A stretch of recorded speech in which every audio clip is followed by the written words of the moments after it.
여러분 안녕하십니까. 이민멘토의 주식 레벨업 오늘 시장 시작해 보도록 하겠습니다. 시장이 뭐 상당히 힘든 정도가 아니라 아마 여러분들을 상당히 많이 괴롭히는 시장이지 않을까라는 좀 안타까운 얘기가 좀 들려오는데, 일단 8월달 들어와서 8월 1일이죠. 8월 1일 빼고는 저번 주 금요일, 그 다음에 금요일보다도 오늘이 더 빠지게 될 줄은 솔직히 저도 잘 몰랐어요.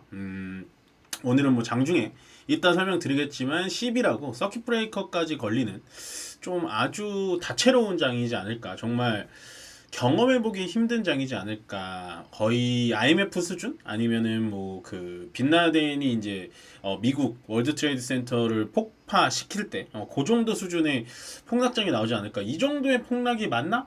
싶을 정도로 상당히 좀 힘든 시장이니까요. 아마 이민멘토의 주식 레벨업을 보시고 좀 많이 힘이 되셨으면 좋겠다 라고 생각이 듭니다. 자, 오늘 8월 5일 오늘 레벨업 시작할 텐데요. 일단은 날씨가 너무 덥습니다. 뭐 시장도 상당히 좋지가 않은데 날씨 자체도 지금 40도 폭염이래요. 지금까지 11분이나 좀 사망을 했고 온열 질환자도 1,500명이나 됐고 가축은 뭐 폐사하는 말도 못하죠. 근데 11분이나 이제 사망이 되셨다라는 걸 보니까 여러분들 중간중간 물도 잘 드시고, 아무리 시장이 안 좋다고 해도 그래도 건강만큼은 꼭 좀 지키셔라 라고 말씀을 드리겠습니다. 시장 자체가 좀 안 좋다고 해서 무조건 뭐 지켜본다고 해서 올라가는 시장도 아니고, 이런 시장을 어떻게 또 버텨 나가야 되는지 이번 기회에 또 배워보시는 것도 괜찮고요. 뭐 너무 긍정적인 얘기를 해드리는 것만이 아니라, 뭐 제가 말씀드렸잖아요. 주식이라는 건 팔기 전까지 손실이 아닙니다. 물론 그 계좌가 마이너스 되어 있는 거 보면 굉장히 좀 마음이 아프고 짜증이 나죠. 그렇지만 그거를 매도하는 순간 여러분들의 손실은 확정이 난다. 라고 생각을 해주시면 될 것 같아요. 아시겠죠? 자, 보겠습니다. 오늘 코스피 코스닥 동반 서킷 브레이커라는 게 발동이 됐는데요. 아마도 서킷 브레이커라는 거를 잘 모르신 분들도 계실 거고, 서킷 브레이커가 도대체 뭔데? 이렇게 생각하시는 분들 계실 텐데, 서킷 브레이커라는 거는 여기 좀 나와 있겠지만 8% 이상, 그러니까 되게 많이 떨어진 거예요. 거의 이런 일은 많이 없는데 코스피와 코스닥 지수가 8%, 지수가 8% 이상, 2단계는 15%, 3단계는 20%입니다. 이 서킷 브레이크가 걸렸을 때가 많이 없는데, 참 오늘 이게 걸려야 되는 정도가 맞나 싶을 정도로, 이게 이렇게 되면 이제 20분간 거래가 중단이 되어버려요. 그러니까 시장이 너무 많이 떨어지니까 더 이상 투기 매매, 더 이상 매도를 못하게 그냥 20분간 시장을 잠가버리고, 그 다음에 재개가 되는데, 재개가 되고 나서 10분 동안 동시호가 단일가 매매로 바뀝니다. 그러니까 동시호가 단일가 매매라는 게 뭐냐면 10분마다 여러분들의 주문을 한 번에 처리한다는 거예요. 계속해서 우리가 시장가로 산다든지 단일가 매매로 사는 게 아니라, 동시호가라는 게 뭐냐면 우리가 시작 전에 동시호가로 막 거래가 일어나잖아요. 시간 외로. 그러니까 장중에 하는 거랑 다르게 너무나 시장이 많이 떨어지니까 그걸 브레이킹을 건다라고 해서 서킷 브레이커가 오늘 발동이 됐습니다. 상당히 좀 좋지 않은 소식이다 라고 보시면 될 것 같고, 계속해서 이어나가겠습니다. 일단 전일 미국 시장, 제가 아마 주말에도 방송에 나가가지고 말씀을 드렸던 부분인데요. 결국엔 다우존스도 애매하고 나스닥은 그나마 좀 잘 버텨줬거든요. 나스닥과 S&P 500은 그나마 좀 잘 버텨줘가지고 이렇게 많이 떨어질 줄은 몰랐어요. 우리나라 시장이. 우리나라 시장이 이렇게나 많이 떨어질 건가? 싶을 정도로 몰랐어요. 좀 떨어지리라고 생각은 들었는데 정말 서킷 브레이크가 나올 정도는 아니지 않나 라는 생각이 들었고, 그 다음에 이제 이게 이제 외국 시장인데 전체적으로 다 떨어졌죠. 뭔가 하나 특별하게 올랐다라는 건 없고, 뭐 M7 종목들, 애플의 이제 호실적, 애플은 이제 실적이 좋았기 때문에 조금은 올라가는 정도. 나머지 아마존은 뭐 기정사실이었고요. 실적이 너무 안 좋게 나왔으니까. 테슬라는 계속 로보택시나 뭐 이런 것들이 일정이 연기가 되면서 차량 인도 대수는 좀 늘어났긴 했는데 그래도 빠졌고, 구글이랑 메타도 마찬가지예요. 요게 이제 사람들이 그 시장에 들어가 있는 사람들이 의구심을 가지는 게 뭐냐면, 야, 구글, 메타 니네 AI에 투자를 그렇게 많이 했는데 니네 AI로 돈 벌어? 이러면서 지금 시장에다가 시비를 걸고 있어요. 그럼 구글 창업자가 거기에 대답한 건 뭐냐면, 나는 지금 돈이 많이 들더라도 AI 말고는 추가로 돈 벌 수 있는 사업은 없다라고 생각한다. 난 계속해서 투자할 거다. 라고 답변을 해줬거든요. 그런데도 어쨌든 미국 시장 전체적으로 고용지표 지수가 안 나오다 보니까 아, 이렇게 되면 경기가 침체되는 거 아니야? 라고 하면서 밑으로 빠지는 겁니다. 네. 그거에서 우리나라는 더 크게 오늘 빠졌던 것 같고요. 계속해서 아마 미국의 새벽 시장을 봐야 될 것 같아요. 그러니까 오늘 새벽이죠. 오늘 새벽에 오늘 저녁에 열리는 미국 시장도 어떻게 열리는지 조금 우리가 눈여겨 봐줘야 된다. 보시면 될 것 같고 아마 오늘 밤에 이제 애플이 폭락을 시작할 겁니다. 예, 애플이 폭락을 시작을 할 거고요.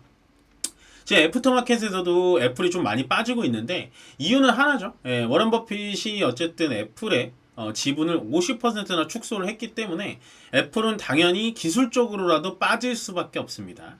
예, 기술적으로밖에 빠질 수밖에 없고요. 나머지 뭐 마이크로소프트, 오라클, 어도비 뭐 이런 거 싹 다 뭐 올라간 종목이 없다. 그다음 엔비디아는 뭐 계속해서 빠지고 있고. 그러니까 전체적으로 지금 상당히 좋지가 않은 상황이 계속해서 연출이 되고 있고요. 이거는 지금 우리나라 전체 종목은 아니고 코스피에 들어가 있는 종목들인데 하나같이 빨강색은 없다. 예, 이런 장이면 장일수록 여러분들 정말 정신을 똑바로 차리셔야 돼요. 이런 장일 때일수록 내동매매라든지 이런 장일수록 갑자기 손절을 하신다든지 이런 거는 좋지가 않아요. 그렇다고 해서 뭐 이제 다른 방송을 챙겨 보시다가 뭐 이제 이런 사람들이 나타날 수 있습니다. 아, 그러니까 제가 현금 좀 가지고 계시랬잖아요. 라고 얘기하는 사람들이 나타날 수 있는데 솔직히 얘기해서 여러분들 주식시장에 들어와서 예수금 얼마나 가지고 계세요? 예수금이 생기면 당연지사 주식을 사게 되고 따로 급한 돈이 아닌 이상 그걸 출금하는 게 굉장히 어려워요. 어느 정도 출금은 하라고 저도 말씀을 드리지만 주식시장에서 현금 비중을 이렇게 가져가셔라 라고 한다라는 건 굉장히 쉽지가 않은 얘기입니다.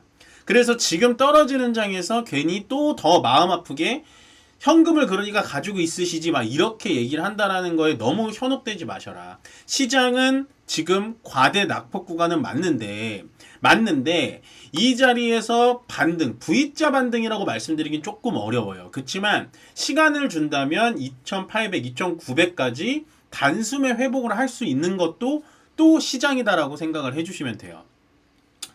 오늘은 코스피 지수 자체가 상당히 좀 좋지 않은 흐름으로 끝난 거예요. 제가 아까 말씀드렸다시피 오전 방송 챙겨보신 분들은 모르겠지만 이 자리 2550자리를 깨지 말았어야 된다라고 말씀을 드렸습니다. 그게 뭐냐? 일단은 이렇게 저점을 계속해서 올려주던 코스피 지표기 때문에 요 전저점인 요 자리를 좀 깨지 않았으면 좋겠습니다 라고 했지만 그거를 뭐 그냥 우구장창 깨버리고 지금은 뭐 여기 2300짜리까지 2350짜리까지 지금 위협을 하고 있다 라고 보시면 되는데 요거는 지금 전체적인 시장이 많이 빠지다 보니까 전체적인 투심도 상당히 얼어붙는 영향이 있지 않을까 라는 생각이 듭니다. 그러니까 이런 계속되는 하락장이 이어질 것 같지는 않은데 그래도 어느 정도 하락에는 우리가 대응을 해줘야 된다. 그러면 이 하락장에서 어떻게 대응을 해야 되냐? 무조건 손절을 해야 되냐? 아니면 무조건 종목 교체를 해야 되냐? 라고 얘기가 나와주는 건데요. 지금은 어떠한 종목도 웬만해선 팔지 않는 게 좋다라고 보여집니다. 왜냐하면 어느 정도의 기술적 반등은 분명히 보여줄 거라는 거죠. 보시면 삼성전자를 예를 들게요. 오늘 삼성전자 10% 빠졌거든요. 그러면 삼성전자가 이 자리에서 빠지면 좀 어느 정도 빠지겠죠. 근데 더 빠진다고 얘가 55,000원, 6만원까지 갈까요? 예, 이렇게 생각을 해주시면 되고 하이닉스도 볼게요. 하이닉스도 위쪽에서 많이 올라가긴 했습니다만 얘가 이제 빠져요. 빠지면 얘가 뭐 11만원 아니면 최저점 뭐 8만원, 7만원까지 내려갈까요? 이렇게 생각을 해주시면 돼요. 내가 지금 가지고 있는 종목이 만약에 포트를 조정하더라도 다른 종목으로 가더라도 후회가 없을 것인가를 생각을 해보셔야 되고 내가 지금 이 종목을 포기하면 다음에 살 때 이 종목을 또 안 살 수 있는 자신이 있냐 그만큼 매력이 없는 종목이냐 라고 하면 저는 종목 교체 의견을 드리겠지만 아마도 여러분들이 가진 종목들 물론 매력 없는 종목들도 있겠지만 거의 10개 종목 중에 6개 종목은 웬만큼 좀 대형주 튼튼한 종목들을 가지고 있다면 그런 종목들에 대해서는 굳이 우리가 포트를 재정비 지금 타이밍에 할 필요는 없는 거예요. 시장이 전체적으로 떨어질 때 코스닥 시장을 봐드릴게요. 시장이 전체적으로 이렇게 와르륵 빠질 때는 절대 포트를 재정비하는 게 아닙니다. 포트 재정비라는 어떨 때 하는 거냐? 물론 시장이 상승할 때 하는 것도 좋지만요. 상승했다가 조정을 받을 때 하는 게 좋아요. 상승했다가 조정을 받을 때 포트를 재정비하는 게 좋은데, 지금은 상승했다 조정받는 게 아니고 그냥 말 그대로 급락이기 때문에 지금 자리에서 내가 과연 종목 교체를 해서 얼마나 많은 수익과 이득을 볼 수 있을지 생각을 해본다면, 아마도 저조차도 지금 자리에서 포트를 재조정한다? 이거는 조금 많이 힘들 것 같아요. 그래서 차라리 가지고 있는 종목이 정말 우량주라면 그냥 가지고 가시는 게 가장 낫다 라고 생각이 들고, 시장이 계속 어렵다 보니까 아마도 여러분들은 의지를 하실 때가 분명히 필요할 것 같아요. 예, 지금 이렇게 시장이 어려울 때 전문가를 찾으셔야 됩니다. 예, 지금 어려울 때 전문가를 찾으셔야 되고, 같이 홀딩 하셔야 되고, 같이 기다려야 돼요. 안 그러면 이런 시장에서 더 손해를 볼 수밖에 없습니다.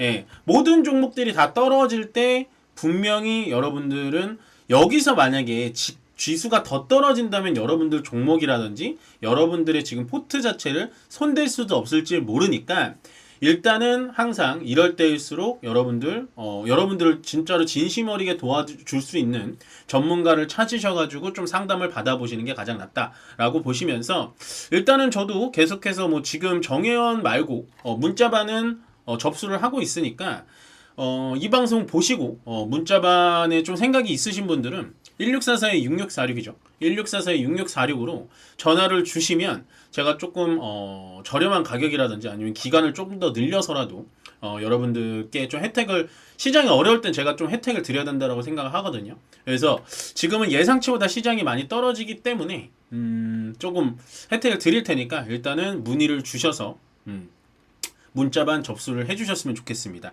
지금 자리에선 문자반 접수를 꼭 해야 된다라고 생각이 들고요. 마지막으로 말씀드리겠습니다. 요거 이제 내부자 거래거든요. 셀리드라는 종목 제가 굉장히 좋아하지 않는 종목입니다. 오늘 올라가죠. 네, 오늘 시장에서 올라가는 거에 속음이시면 안 돼요. 자, 셀리드라는 종목 요즘에 올라가고 유상증자 하는 거에 대해서 제가 엄청 뭐라고 했는데, 이 대표라는 강창률 대표라는 사람이 장내 매도 얼마나 한 건가요? 12억을 했습니다. 예, 1억 2천 아니에요. 12억을 했어요. 그렇다면 냄새 나죠. 만약에 내가 이 종목 갖고 있다? 무조건 청산하셔야 됩니다. 네, 그다음 모두 투어입니다. 뭐 하나 투어, 모두 투어, 뭐 레드캡 투어, 전체 여행 종목들은 다 떨어지고 있어요. 뭐 위맵, 티맵프 사태라고 해가지고 그쪽에 영향을 많이 받는데, 좀 의미 있는 모두 투어의 내부자 거래가 나온 것 같아서 소개를 드립니다. 조재공 상무님 외에 6명, 그러니까 총 7분이 이 사내 이제 임원이시죠. 임원분들이 다 합쳐가지고 5,300만원. 금액은 많지 않은데, 그래도 내부자에서 이제 한 7명이 돈을 모아서 5,300만원을 장내 매수했다라는 사실은, 이쪽엔 그래도 아직 좀 믿을만한 구석이 있구나, 라고 생각을 해주시면 될 것 같습니다. 네, 오늘 내부자 거래는 뭐 여기까지 드리면 될 것 같고요. 오늘은 종목 얘기보다는 제가 아까 말씀드렸다시피 전체적인 지수 얘기, 그 다음에 시장을 어떻게 흘러가는 얘기, 그리고 이런 시장일 때 어떻게 여러분들이 모습을 취해야 되고, 차라리 이럴 때 전문가 가입을 하시는 게 훨씬 더 낫다 라고 생각을 하십니다. 저는 어려울 때 여러분들 도와주라고 있는 사람이니까요, 그냥 가입을 안 하시더라도 편안하게 문의 상담을 해주시면 좋을 것 같습니다. 네, 오늘 그러면 이민멘토의 주식 레벨업은 여기서 마무리 짓고요. 시장이 이렇게 떨어질수록 더 웃고 더 재밌게 하셔야 돼요. 굳이 뭐 방송을 해서 여러분들에게 얼굴을 내비치는 저조차도 뭐 굳이 우울해하면서 막 떨어지기 힘들어 이럴 필요는 없는 거잖아요. 그래서 차라리 이런 시장을 저랑 같이 이겨내고 싶다라고 하시는 분들은 지금 포트를 조정하셔야 되고, 지금 제가 리딩하고 있는 종목으로 갈아타셔야 여러분들 어느 정도 시장에 올라탈 때 분명히 먼저 수익을 많이 거두실 수 있으실 겁니다. 그래서 제가 해드리는 리딩이라든지 이런 걸 받으셔야 지금 시장이 충격을 받을 때, 다시 V자 반등으로 올라갈 때, 그때 가장 많이 수익을 볼 수 있는 포트를 해드릴 테니까요. 지금부터 연락 주시면 될 것 같고, 오늘 주식 레벨업은 여기서 마무리 짓도록 하겠습니다. 고맙습니다.